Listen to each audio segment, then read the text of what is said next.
Hello aspirants and welcome again to Legacy IAS Academy. With this video, we continue our economic survey series wherein we analyze each and every chapter of economic survey in detail. So with this video, we will be covering the 6th chapter of the economic survey that is related to agriculture and food management. It talks about raising the productivity, securing the incomes and ensuring the food security. So raising productivity, we will see how much productivity has actually increased and whether the farmers' income are secured or not, and what issues still remain is also what we will see, and of course the food security which is being ensured in India.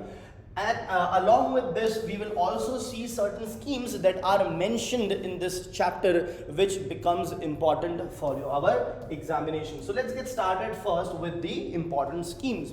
So first is the Pradhan Mantri Krishi Sinchai Yojana. Pradhan Mantri, that's our Prime Minister, Pradhan Mantri, right? Then you have Krishi Sinchai. Krishi means agriculture, Sinchai means irrigation, and Yojana of course means scheme. So this is Pradhan Mantri Krishi Sinchai Yojana. Now this particular scheme consists of two different components, and then one of that component consists of 4 sub-components within it. So you have to remember that, you have to know that all these components are a part of the scheme. It can be a direct question for you. So this scheme has 2 components. One is the accelerated irrigation benefit program.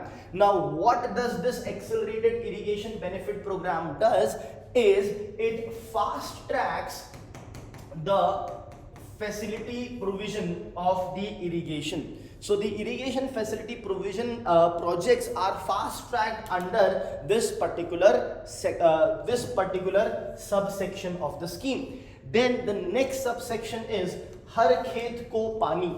Har Khet means to every khet, means every farmland. Ko Pani of course means water. That means providing water to every single farmland. And this particular Har Khet Ko Pani is in turn consisting of 4 subsections. Let us see them. So one is the command area development and water management. What is a command area?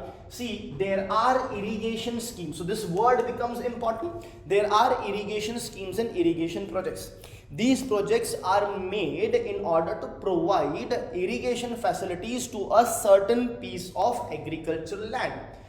The agricultural land that will be serviced by this particular irrigation project will be known as its command area. So command area will be what? That area which will be serviced by a particular irrigation project will be the command area. So this is the command area development and water management.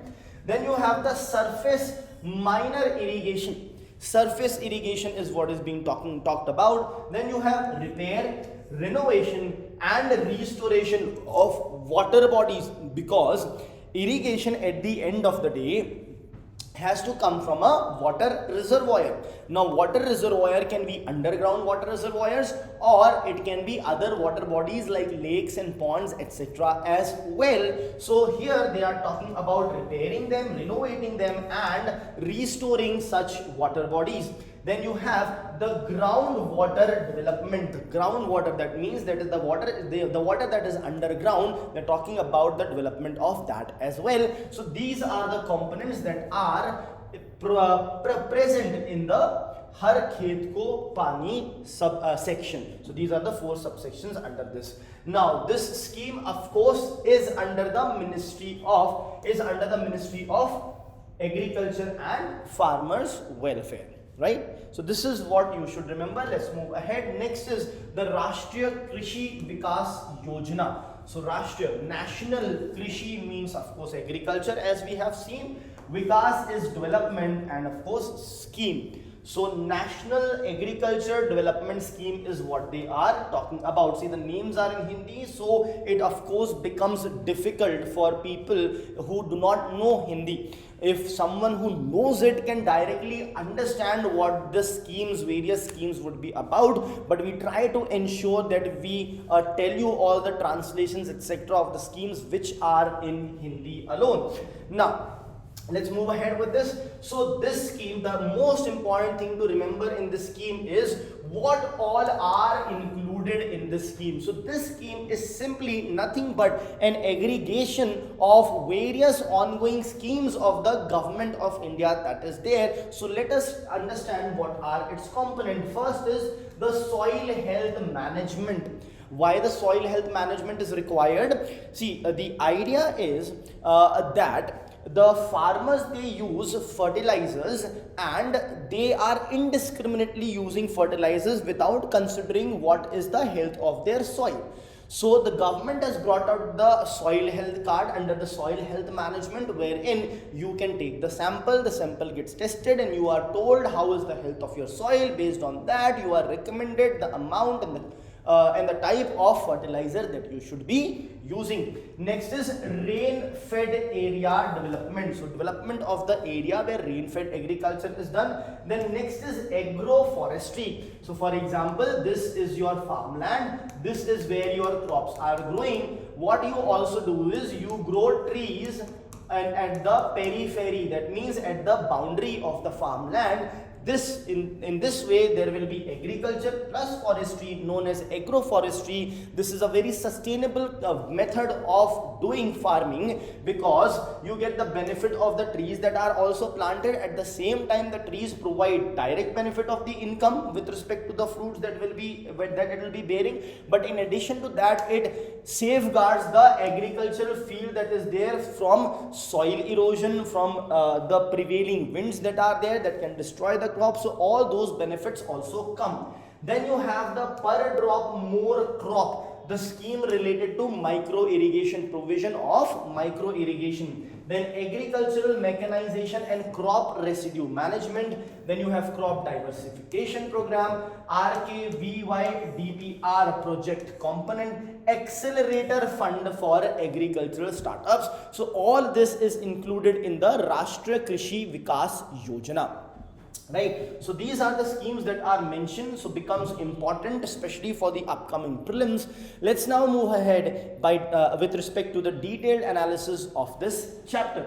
So the very first graph that is given over here is about the performance of the agriculture and the allied sector. Now the graph, it's difficult to revise the graph as such, so it is better, I would suggest that you translate this graph into text.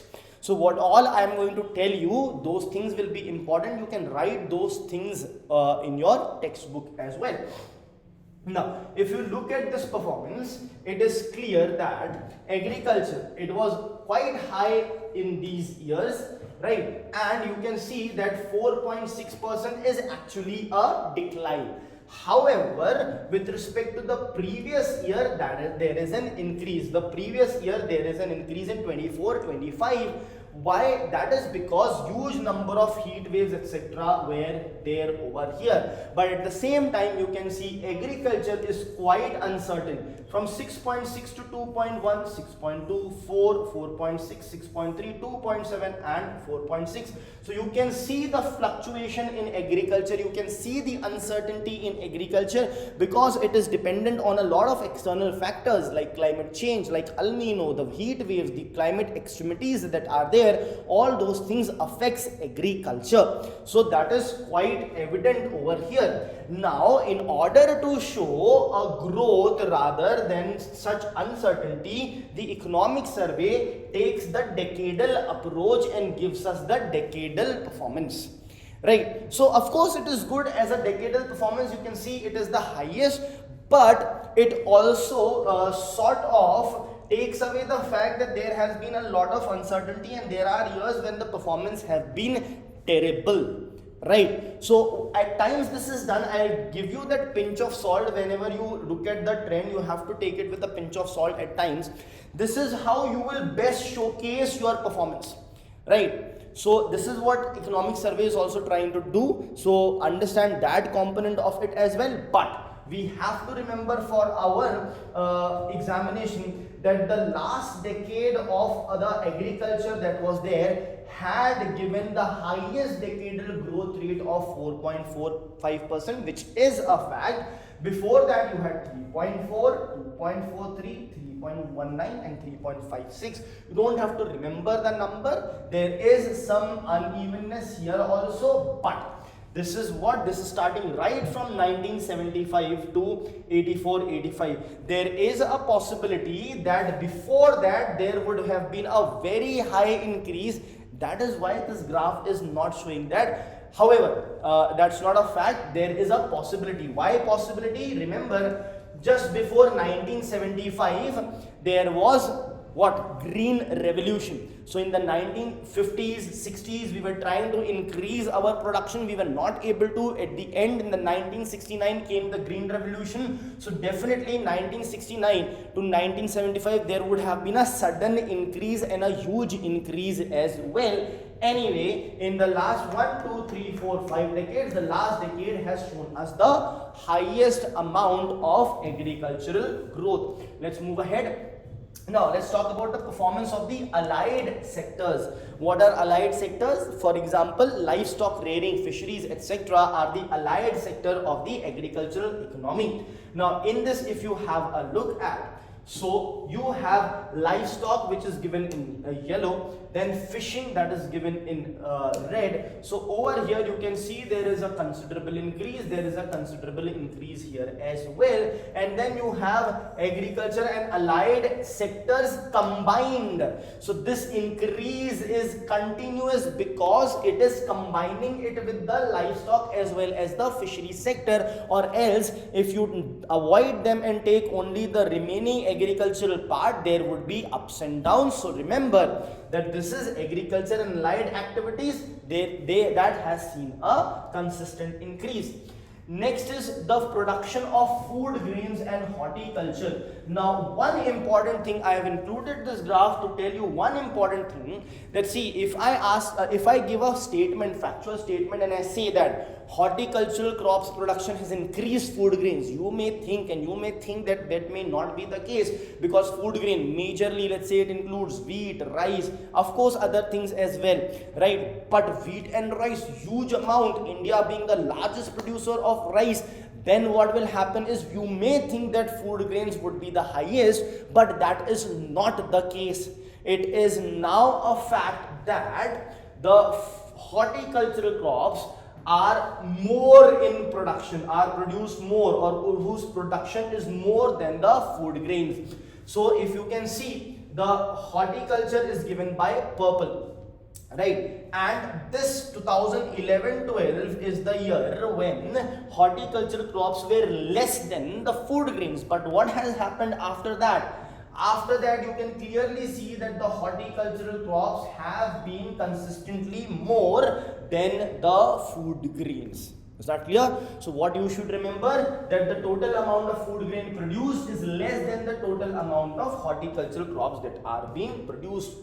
Right? All the sources, of course, are the government sources. At some places, the government has also taken help of the international organization like the World Bank, like the IMF, like the UNCTAD, but all are genuine sources. Let's move ahead. Let's talk about the yield of rice and the yield of wheat. So if you see the yield, this is 2023-24 and 24-25. So you can see that the yield has in West Bengal, this is state wise, so dropped in West Bengal, dropped in Haryana, dropped in Punjab, dropped in Gujarat, dropped in Assam. There has been at an all India level slight increase, because there has been an increase in Andhra Pradesh, Karnataka, Uttar Pradesh and other states as well. So overall there has been a slight increase. This we are talking about, this is yield. Yield as in we are talking about productivity. You can see the let's say the component that is given over here is kg per hectare. So kg per hectare, that means in West Bengal around 2700 kg per hectare is grown. Highest productivity is in Punjab, grown at about 4500 kgs per hectare. This is not the total quantum, this is the productivity. So productivity has been sort of resilient, not gone down, but also did not considerably increase as such. Now if you look at wheat, for wheat there is either an increase or almost the same, or there has been increase. So wheat is doing considerably good with respect to increase in the productivity. Now the productivity, why are we not seeing much of the increase? Because see, we are not going for GM crops as such. It's the same traditional method, the things that are being used, right? Of course we are modernizing with respect to technological advancement in irrigation provision, etc., but genetically modified crops are not being introduced. There is only one genetically modified crop, that is what? The BT cotton that is there. That is also a non-food crop. No other crop is in commercial use as such. So productivity is quite down. Even the BT cotton that was brought in over a decade back has a very low productivity as compared to the productivity of cotton in China. China has 4 times the productivity of India's cotton. Let's move ahead. Now this talks about the increase in the MSP. So MSP which is given for 22 plus for sugarcane, it is known as FRP, that is the fair and remunerative price. Now here in these crops you have the cereals, you have the oil seeds, you have the pulses, and then you have copra, etc. is also there. So you can see that there has been an increase. This is 23, 24, 24, 25, 25, 26. You can see that there has been an increase in the MSP consistently. So that is a good thing. But what is the issue over here? The issue is approximately 90% of the procurement through MSP happens for rice and wheat only, whereas the government of India is not procuring other crops from the farmers under the MSP, and that is why the farmers have been protesting and wanting legalizing of MSP, so that the government is compulsed, or there is a compulsion on the government to procure it from the farmers, and if they don't, the government can be taken to court for violating the law. That is why they want legalization of MSP. That is why no matter how much you increase, I might as well say 1 lakh rupees per kg of urad dal, but I don't procure. So what's the use of that 1 lakh rupees per kg? I hope you got the point. So just an increase is not going to be it. What also needs to be told by the government as to how much of these crops had been procured. See, the government is definitely procuring paddy, definitely procuring wheat, but they should also talk about how much moong, urad, groundnut, masoor and other oil seeds and pulses have been procured. That is an important data which is missing from the economic surveys charts. Anyway, so that is the other side of the coin which I told you. Next is the increased procurement. See, increased procurement of wheat and paddy is very nicely told, and I have already told you that rice and wheat is anyhow procured. Why it is procured? Because it is needed for the National Food Security Act's implementation, in which rice and wheat are given to the population, to us. Now let's look at the procurement of wheat and paddy. So there has been a slight dip here, an increase, and again a drastic dip and slight increase. Now do not worry about these dips that are there. If you look at paddy, that is rice, there has been a continuous increase and a dip and slight increase. There is no need to worry about this dip as such, because what happens is there will be buffer stocks and stuff. So if there are high amount of buffer stocks, you have stored slightly more, so what you will do is next time you will be procuring less. So that is completely all right. In fact, there is a sudden decline after you see this is the COVID period, and this is subsequent to COVID, so huge amount was procured. You can see a slight a huge increase in fact. right? And then it is bound to come down. It came down because you have a good amount of buffer with you, so that is the reason as such. Then if you look at the food subsidy, again the food subsidy in thousands of crores. So 100,000 crores means 1 lakh crore, 200,000 crores means 2 lakh crore. So approximately 2 lakh crore or just about that was given, more than 100, reached up to 150, close to 200. But during the COVID time, it went beyond 500 crore, that means 5 lakh crore. But of course, since a huge amount was procured, then there is a sudden decline, and because that much is of course now not needed, so you can see that there is a decline over here as well. Now why there is a decline? Because in COVID there will be huge reserves that will be created, and then there will be a decline. Things come to normalcy, people gain the purchasing power that is there. I hope that's clear. Now one more thing that you should know about the MSP is, as I said, the farmers are criticizing because they want it to be legalized. The other issue here is the calculation of MSP itself. Now when the government calculates, so government calculation says it's 1.5 times into the production cost. Now this is fair enough, this is not a problem to the farmers. The problem is, what is production cost? So when you talk about the production cost, the government's production cost says that it is A2 plus FL. FL is the family labor that is given. A2 consists of all the working capital that is there, that is seed, fertilizer, this, that, electricity, the hired labor, everything. Electricity in certain states might be free, in certain states it might not be. So all those things are included. But the farmers, what the farmers want? See, farmers want what the Swaminathan committee had recommended way back in 2004.